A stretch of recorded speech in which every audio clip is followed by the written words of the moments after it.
So if you've been using ChatGPT or any other large language model in your day-to-day to assist you in completing the tasks that you need to complete, whether it comes to writing, strategizing, or coming up with new ideas, this is the video that I would have liked to see 8 months ago in the beginning of my journey, because what I'm going to show you here is a change we made internally that one allowed us to stop spending a lot of time making repetitive prompts to the AI, pasting in the same messages over and over again, and allowed us to give our users a way better client experience, which led to an increase in client retention. And I created a little presentation to assist me in this. And before I show you what the change was, I need to give you a little bit of context. So what I was doing most of last year was chatting with large language models and prompting them to help me in creating campaigns, market research, scripts, emails, content, all of that. And the way I used to do it was paste in my prompts, wait 1-2 minutes for it to generate, paste in the other prompts, wait 1-2 minutes, paste another prompt, wait 1-2 minutes, paste another prompt, wait 1-2 minutes, and paste another prompt, wait another 1-2 minutes, and then get the final output that I wanted. And although this helped me a lot because I was able to get to the desired output way quicker than if I was doing it manually, I started noticing a pattern, which was I was spending a lot of time on repetitive prompts, on giving the same prompts, just so I could get to a place where I could get the output that I wanted. Meaning, for 2-3 months of my life last year, from October to December, one of my responsibilities in the day-to-day was to create email campaigns. And before I could get to the email campaigns that I knew were good and that I could use and edit them further, I had to paste in about 7-8 prompts in order to get to that stage. And these were the same prompts over and over again. And you can imagine how much of a problem it became when I was doing this 3 times a day. And before I could even get into the focus session and start thinking of the strategy, I had to paste in all of these prompts, which were for the large language model that I was speaking to have context over what we were doing, who we were speaking to, and what was the task at hand. Over time, as I became sharing my prompts with other people, I noticed this problem again, where they had to wait 5 to 10 minutes, my client / prospect that was trying this tool, these prompts, until they were able to get to the desired result. And this was not doable, and I can share with you the way I was doing it, because the first few prompts I sold were in the form of a Google Doc, a little bit something like this. And we had 2 problems. I encountered 2 problems with selling prompts like this. One, it was not a good user experience for 2 reasons. One, it was delivered in a Google Doc, which is not the most professional thing. And 2, the user had to paste in the prompts and wait 5 to 10 minutes to get the desired output. The wow factor wasn't so big as it could be, because they had to wait and copy, paste, copy, paste, copy, paste. Another thing that we noticed is that over time, if we were selling our prompts and giving them away in a Google Doc, this could become highly shareable. What's not to say that someone would come here, copy link, and send it to 2-3 clients of theirs. So I had to find a solution for all of these problems, because I knew the value of my prompts, I saw them, other people saw them too, but the way I was doing them was not scalable. Hence, my new way of building. And I discovered this after a lot of trial and test and a lot of money spent on consulting. And this was actually a mentor of mine that gave me the direction in this place. So to start using no-code tools in order to achieve the same output, but from a different perspective, a different way of building them. And I first tried Relevance AI, I tried Stack AI, which are both no-code tools as well. and now I'm using make.com as my main platform to build our solutions for our clients. And first I want to show you what this looks like, and then I want to show you, kind of give you my thought process on how this compares to the way we were building them before. So the same prompts I showed you here, so the same 7 prompts, the only thing different that we did was build something that is evergreen, so that can be used for all clients. And prompt number 1 would come here, 2, 3, 4, 5, 6, 7, 8, 9. This is a different build than the one I'm showing on the doc, that's why it has 2 extra steps. But the same prompt that I was giving them here, giving the AI here, I took one focus session and I built them into make.com. Then I built a Google form that this serves as the information that the large language models will have to complete these prompts, and where the user, instead of pasting in all of these prompts, he comes here, he answers this. This webhook collects this information and it starts the flow. So it goes like this, the same prompts, and then it adds it to this branded Google Doc, which has placeholders. Pretty much the output that the AI generates will come into this placeholder. So this placeholder where it says ICP fears will disappear, and the output will be pasted here, a little bit like this. So as you can see, ICP is inner monologue, and you have this. Here you have this as well. So this section reveals your ICP unfiltered self-talk. But then instead of ICP inner monologue, you have the output that was generated by the AI. And in terms of time that it takes, I can show you in real time how long it takes. So I'll come here, just for testing sake, I'm gonna fill this one, and now I'm gonna get make.com ICP, so we can run them both at the same time, and you can see how long it takes, because the process on the left was taking me about 10 minutes until I got to this desired output with the same steps that I'm now doing on the right side. So if I can come here, press run and press submit. I don't have to press run because this runs automatically, but I want to press it so we can see in real time how long it takes. So we're gonna let it run, and then we're gonna see how many seconds. Just while this runs, I'm gonna show you,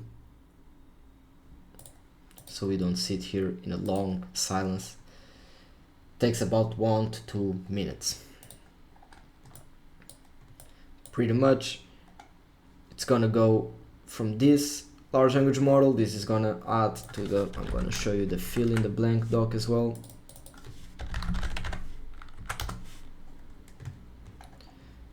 This first ICP deep dive is gonna add the output here. The second one will add to this one.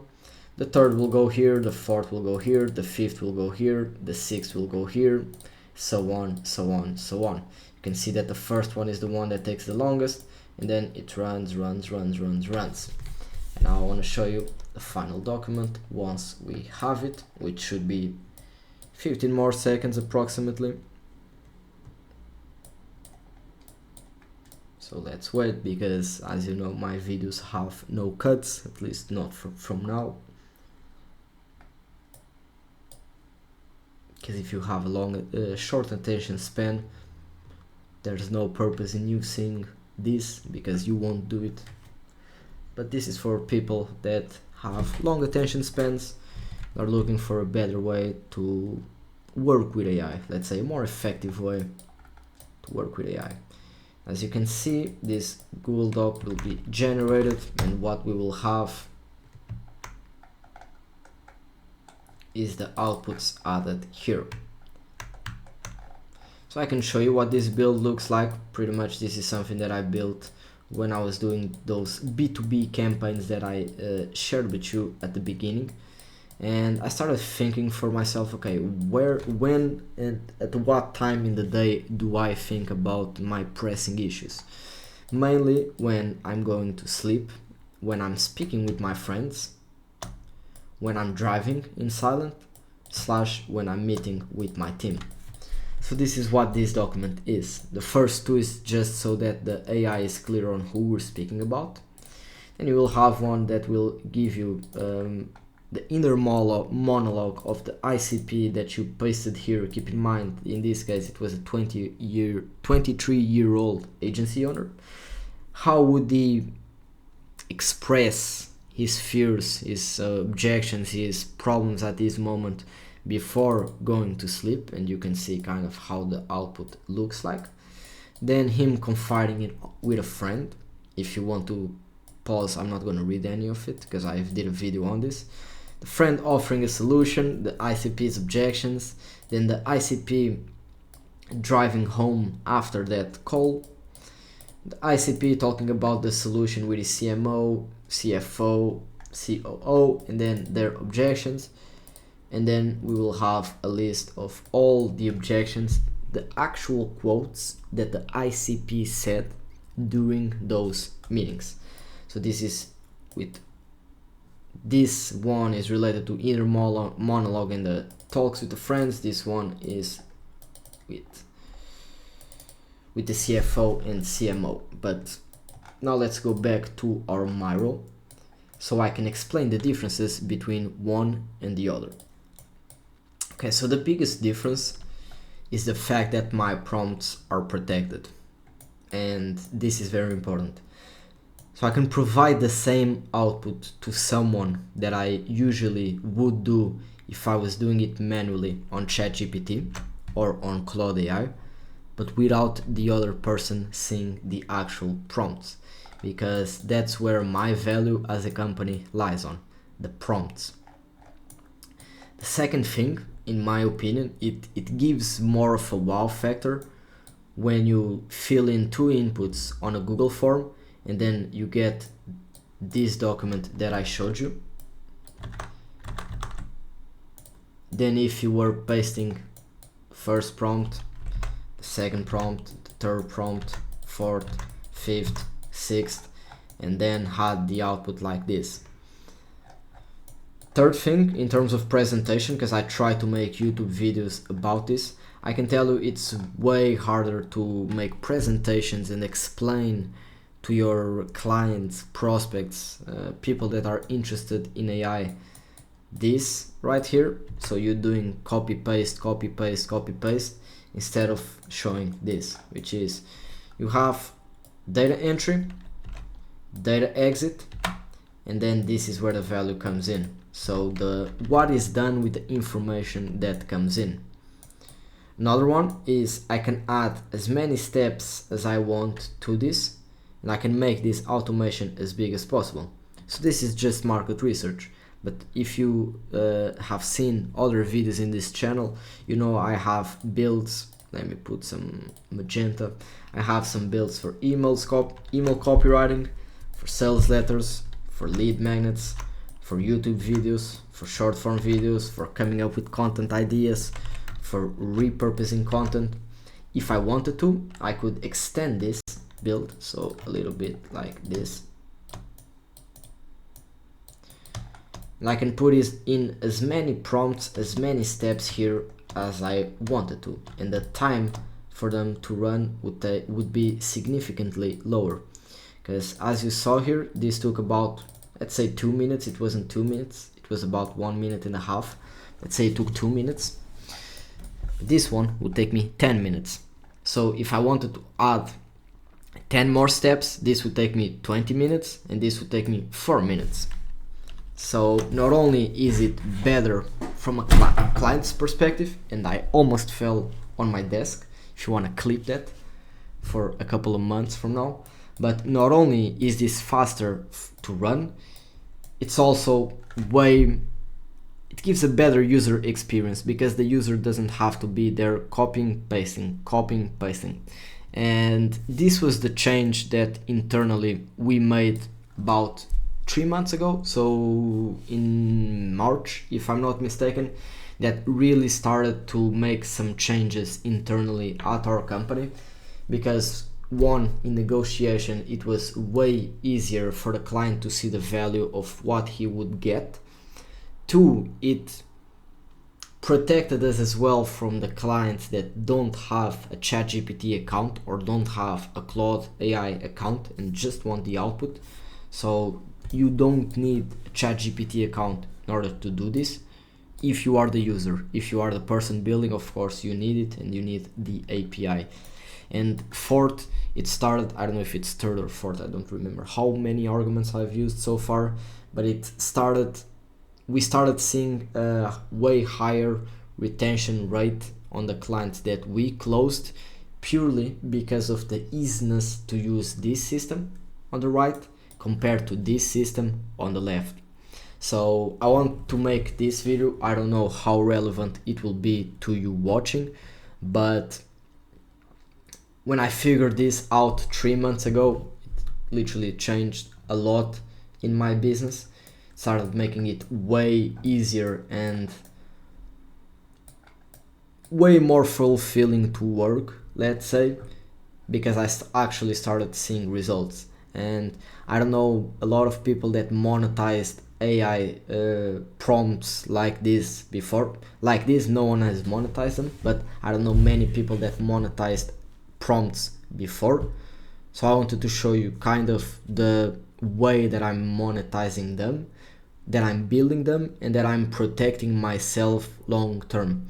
Because I'm okay with people having my Google form like this one, and this being shared on the web. Why? Because it has my branding, it has my email, and people will know that it was made by me, and they can see the output and they will be amazed, therefore they will get in contact with me. That's what's been happening so far.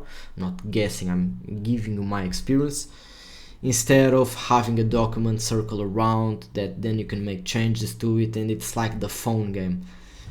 When it goes from one people to another, to the third, to the fourth, by the fifth, you don't know really what it is, who made it, how it's supposed to be used. Like this, the form is always the same, the automation on the backend is always the same, it's always built by me, and it gives us way better protection. I should be looking at the camera, but yes, the value in this is not me looking at you, although I can look at you, but the value in this is you hearing what I have to say. And yes, this is it for this video. I hope this can be of value to you if you are watching this, because this would have been very valuable to me about 5 to 6 months ago, so I wanted to make this video. I hope you have a great day, and if you have made it this far, thank you for taking the time of watching this video, and I will see you in the next one. Have a good day.